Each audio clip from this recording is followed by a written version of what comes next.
Buenos dias, buenas tardes, and buenas noches. At whatever time you're tuning in, welcome to Business Matters Podcast with Laura Nowlin. A big shout out to See Us Now Staffing, our sponsor. You can reach them at 702-902-2448.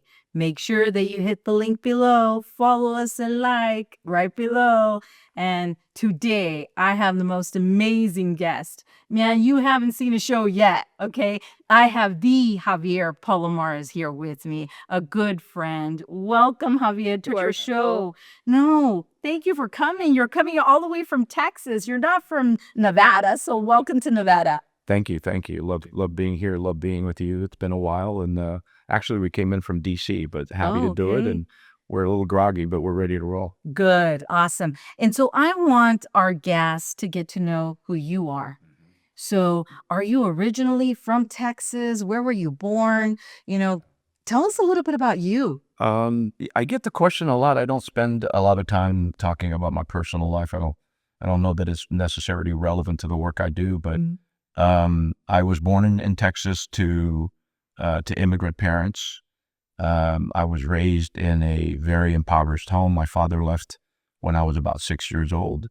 So my mom had quite a time trying to raise 10 kids. Ouch. And we're Catholic. And I was the youngest of the 10. So, it was a difficult time, but I think as a kid, you don't know that it's difficult because you're just living your life. But as I look back on my life and the experiences I had as a child in the formative years, I think it really informs who I've become as an adult. No, awesome. And so then what got you into your career that you are in now? And what stories would you like to share with our audience just so they can get to know more of your work, of what you do? I've always kind of lived my life with an ideology that says that, a person isn't defined by what happens to them. They're defined by what they do about it. And I also believe that, in life, there are two basic primary choices that you can make. You can either accept circumstances that they exist, or you can accept the responsibility to change the circumstances and then do what you need to do. And that's a roundabout way of saying that as I grew up, my experiences were quite different than the life I live now. I grew up in a one room shack, not much bigger than the studio, with 9 siblings and my mom. We didn't have indoor plumbing. We didn't have indoor electricity. Our bathroom was a stall with 12 holes, and you went in and did your business with 11 other people looking on. And it was a difficult time, but as a little boy, you don't know that you're poor. You just live in the environment you're in. But that really afforded me the opportunity to constantly touch back on that upbringing and constantly look back on the tools that I was given, the lessons that I learned from my mom about leadership and discipline and hard work and faith. And it's really informed who I've become and how I get to do my work. I have the pleasure now, at the age of 64, I always say 65, but at this age, who cares? I say the same thing. Who cares? At this point, who's counting, man? But I have the pleasure now to kind of decide, where our association is going, what we're going to do, who we'll play with. I was on the phone with a senator early this morning talking about some initiatives that she's working on, and she's trying to solicit our help and our buy-in. And it struck me again, that it's such a privilege to be able to do the work that I do. I'm pretty blessed. And the real thing for me, and again, I don't think I'm unique at all. I mean, my story gets repeated millions of times in America's Hispanic community. We all struggled. We all had to go through something to get where we are. The real question for me is, now that you are here, how do you give back? Right. How do you honor and pay homage and respect for what you've been given and illustrate an appreciation for the gifts? And so for me, it was, get into the public sector, work on a nonprofit, take the skills that you have, mostly business skills, and see if you can help your community from that perspective. So after having led a really great corporate life where I got to work with some amazing brands like Allstate and Bank of America and Sprint, I had the opportunity to sit back, retire more or less, and reevaluate. And I decided then, I should do something that is kind of going back and paying for all the gifts that I've received. And when I did that, I did a quick assessment of, well, where could I add value and how could I help my community? And it was clearly about business, entrepreneurial success, the commercial interests of the country. And so here we are. And that's all I work on is the commercial interests of the country, policy, legislation, business issues. And it's amazing work because I'm surrounded by amazing people like you that I get to meet and have the privilege to work with. So we met back in 2015. We started Nevada Hispanic Business Group in January 2015, and we joined the organization that you were with back then. And I'm going to tell you that I felt that our friendship has truly grown, coming from two different sectors on the way that we saw things sometimes. At the end of the day, we can literally focus the small business community, and we have so much in common. I will tell you that I look up to you. I believe that you are, for the Hispanic community, our Martin Luther King. Okay, I really do, Javier. I look at you at that person that I'm like, Javier, when are you running for president of the United States? That's how I see you. I see you in those positions. Yeah, no, I see you in those positions because I believe that you are a huge voice for us. Even in some areas, maybe we agree to disagree, but you listen, you hear, and you take the time to even ask. I mean, look, we didn't pay you to come out here. No. You paid your own flight, your own room, your own everything, and you took that time to do that. Yeah. You're a very busy man. You don't have to do this. Well, I think I do have to, if you look at it, first of all, to pay back all of the counsel and advice and guidance that you've given me for 10 years now, if you think about it. I pay you back the same compliment. I look to you for leadership and guidance and support. What I do is singular. There's no one else in the country that does what I do. And so I live in a very kind of unique space. Sometimes it's good. Most of the time it's a real challenge. But as you know, I'm constantly on the phone calling people like you and Carlos Medina in New Jersey and Julio Fuentes in Florida and Ty de Aburto in California and so many others just to ask for advice and to like, hey, I'm working on this up here at the national level, at a federal level with this perspective. But everybody knows that policy, legislation, and politics, it's all local. Business succeeds or fails at the local level. And so the ability to quickly call somebody like you who is basically an expert because you're doing it every day. I mean, I'm glad you don't send me a bill. If you guys sent me a bill, I couldn't afford it. So to me, the feeling is mutual. The admiration, goes both ways. What you do, what continue to do, and you do it in heels, which is pretty rare. If you think about it, we don't have enough women in leadership roles in our community, in America, period, but certainly in the Hispanic business community. And so to have somebody like you who's a resource that I can call on is really, it's incredible. I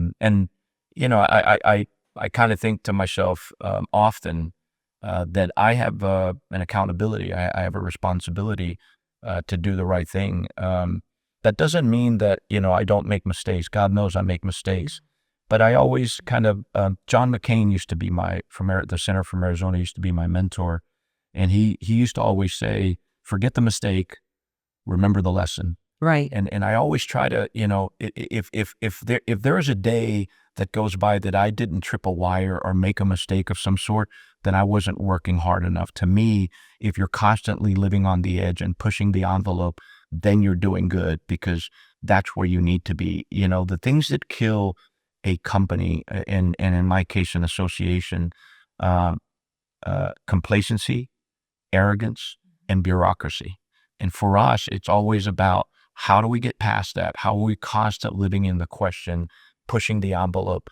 And the way to do that is to constantly circle back to people like you and say, hey, I'm thinking about the following, or Governor XYZ called me about this, or Senator XYZ wants me to sign on to this bill on behalf of this piece of legislation. Easy for me, but you tell me how that's going to help or hurt you at the local level. Right. And that's the invaluable piece of the relationship. If you guys weren't there, if you weren't there, it would make my life a lot harder. And so the ability to call you and others, it's really, it's an important part of my job. Well, we really appreciate you even hearing our voices. So we thank you for that. Tell us a little bit more about your organization, because we haven't even said the name of your organization of yet. Yeah. So the United States Hispanic Business Council, we will be 4 years old on September the 15th, the beginning of Hispanic History Month. In those almost 4 years, we've been featured, as of this morning, we have been featured in 318 nationally syndicated media outlets, whether that's Newsweek or The Hill or the Washington Examiner or CNBC or Fox or NBC or Squawk Box, and it just runs the gamut. And we're delighted because it illustrates to me that there's a real appetite for our community's voice. Yes. We are not all immigrants. We are not all drug dealers. We are not all cartel members. In fact, we're the ones driving the American economy. We're the beating heart of the American economy. But that story doesn't get told.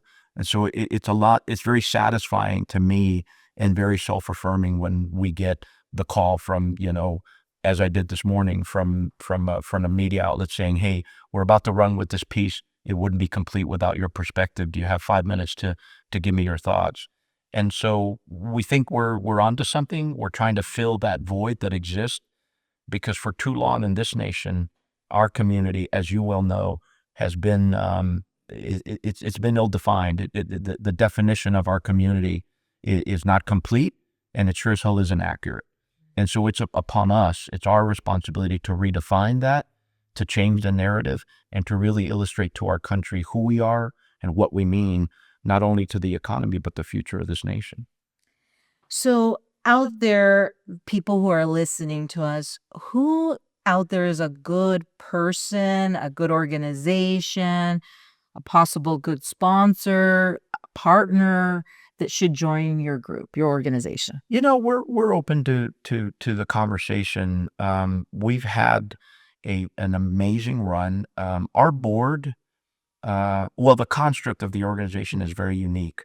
I designed it specifically based on the lessons that I learned from my prior experience at the Chamber, which is a great organization. They need to continue to do what they're doing. I think what they do is invaluable and important. Our role is a little different. We are not a chamber of chambers. We're a policy organization. We're about legislation.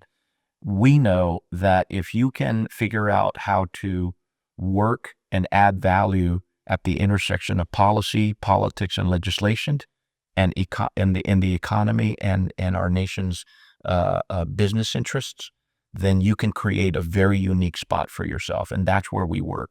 So our efforts are aimed at looking at policy and legislation and impacting and driving the kind of policy that helps our community, our business community.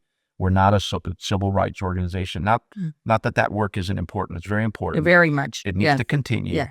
But we are the voice of American small business. And so that's where we're focused. That's the whole idea. In terms of organizations that, as you can imagine, we work with all the big firms, all the high tech, all of the financial services companies. There's only been one account that we divorced. But other than that, all the typical companies that you would imagine. But again, in terms of the uniqueness of the organization, when you go to our website, you won't see a single corporate logo. We're not about bragging, who is our sponsor or not. We are too busy working to spend time bragging. And so you're not going to see a corporate logo on my website. The idea is, if you got a problem and you're in, a multi-billion-dollar conglomerate in the tech space and you need somebody to solve it, they call me. Yeah. And we fix it for you. And so that's where we live. That's what we love. It's somewhat boutique because we want to keep it that way, because that afforded me the opportunity to move very quickly. The board, by way of example, is made up exclusively of business owners. So in order to be on the board, you have to own a business. You have to run a business, because when you have business owners, it's amazing how focused you get. It's amazing how you put all the craziness, the drama, the politicking aside. When you're running a business, it doesn't matter who's in the state house or who's in the White House. You have a business to run. You have taxes to pay. You have employees to hire. You have to grow your enterprise, and you have to figure out, no matter what the legislative construct or the environment looks like, you got to grow that firm. So my board is made up of people who have that perspective. Secondly, to be on the board, you have to pay to be on the board. So the business, depending on the size, that pays anywhere from $20,000 to $100,000 to sit on the board. We are very fast about making our decisions. And the idea is really, we know where we need to focus. We know what needs to get done. Let's go on about the business of getting it done. And I'm blessed to have, Don Salazar, who you well know is a mutual friend. He was my chairman at the chamber. He's my chairman here. And the other 8 board members, 8 of the 9 other board members that are on this board came from the chamber. They all just basically picked up and came with me to this organization. So we know each other. We can almost finish each other's sentence, and the amount of love and respect and trust, it's unbelievable. It's unbelievable. I don't spend a lot of time explaining things to the board. I put things in front of them. We quickly make a decision, and I get to work and I report what the results were. So we're unique in those regards. We also are the only national Hispanic organization that cannot take any government money. We can't take local, state, or federal grants or money or loans of any kind, no government funding. That allows me to speak up either for or against a policy without fear that the administration is going to come after that grant or somehow is going to punish me for my opinion. And it's very liberating. Sometimes you're the most powerful guy in DC. Sometimes you're the loneliest guy on DC. So it depends on the day. I get it. I love that, Javier. With Nevada Hispanic Business Group, you first talked about me doing the work in heels, right? Yeah. All our board are all women. They're all women. They all own a business. They all have bruises, scars from owning a business. That, yeah. And they're like, no BS. They're all firecrackers. Yeah. And so you're going to love the new board that you're going to get to meet. I'm looking forward to seeing you all. And same thing, it's about how do we help our community? It's not self-serving, where sometimes these boards that are, or even legislators, right? They want to make all these business decisions, but they're clueless about business, and they forget to pick up the phone and call people who own businesses, especially the small business community. That's right. And, unlike, first of all, congratulations on the board. That's very unique. And it's very like you to do something like that. Hey, Joe Hernandez is going to be there. He's still there. I can't wait. I can't wait to see it. Poor Joe. He's really outnumbered now. The real issue, for me is, when you have that perspective as a business owner, you've got skin in the game. Yeah. It's not about the craziness or the drama or the politics or the chisme. It's about getting things done. And it's amazing. Oftentimes, if not always, when I meet a Hispanic business owner, they're the first ones to want to give back because they recognize the gifts, the opportunities, and the pleasures that they have in being a business owner and dictating their own fate and their own future. Yeah. So they all feel a sense of responsibility giving back. It's a great time to be a Hispanic business owner in my mind. I agree. What would you like our audience, who's ever watching, to help with the movement, help with your association? Yeah. What type of plea would you be giving our community who's ever watching? I mean, really, for our community, it really boils down to our nation is at a transit point. I think in this last presidential election, we removed any doubt as to the importance of the Hispanic vote and therefore the Hispanic community in general. Now it's on us to really chart our own course forward. We have to come together as a community. We do a terrible job of supporting each other. We're great at tearing each other down, but we don't do enough to lock arms together, forget our differences, and move on for the greater good. If we did that, imagine the power that our community would have in states like California, Nevada, Arizona, New Mexico, Texas, Florida, I dare say New York and Illinois. We would be the ones who would decide who the next governor is. And we would be the ones, like we were last time, who decides who the next president is. And when you can unlock that power of bringing everybody together, speaking with one voice, and forgetting the 5% of the differences that exist between us, and concentrating on the 95%, just like me and you. I mean, you're on one side of the political spectrum. I'm on the other, but I adore you. And I adore you. And I always take your advice. And 9 times out of 10, you'll talk me out of my own position because I know that your heart is in doing the right thing. It isn't a self-serving perspective, but rather sitting back, listening to it and giving me authentic, clear-minded, decent, and honest feedback. And a lot of times that ends up changing my course. And that's why I call, because I have that sense of trust in your guidance and your counsel. If we did that as a larger community, imagine the power that our community would have. I love it. I love it. What's the best way of anyone out there to get a hold of you and the association? ushbc.com. And I'm at Javier at ushbc.com. Happy to hear from anybody. We're hopeful that we're adding value and we're bringing something important to the American people, not just Hispanics, and to the American small business community. In closing, what is any other message that you want to give with our last minute here with you? I hope that anybody listening will go out of their way to help the Nevada Hispanic Business Group. Aww. What you're doing here, again, you did it before.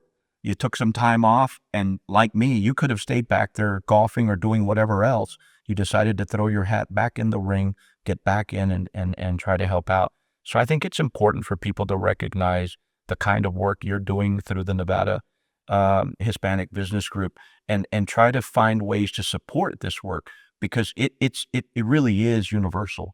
It impacts all communities in Nevada. It impacts the African American, Hispanic, Asian, white communities. You're doing something that helps the economy in general grow. And when there's a healthy economy, there's a healthy society, there's a healthy state. So I just hope that anybody listening would do whatever they can to, find out more about the Nevada Hispanic Business Group and figure out how they can help you. Thank you. I appreciate it. Oh, yes. And what are we going to tell everyone? Like, follow us, click on that, follow us. God bless. Until the next time.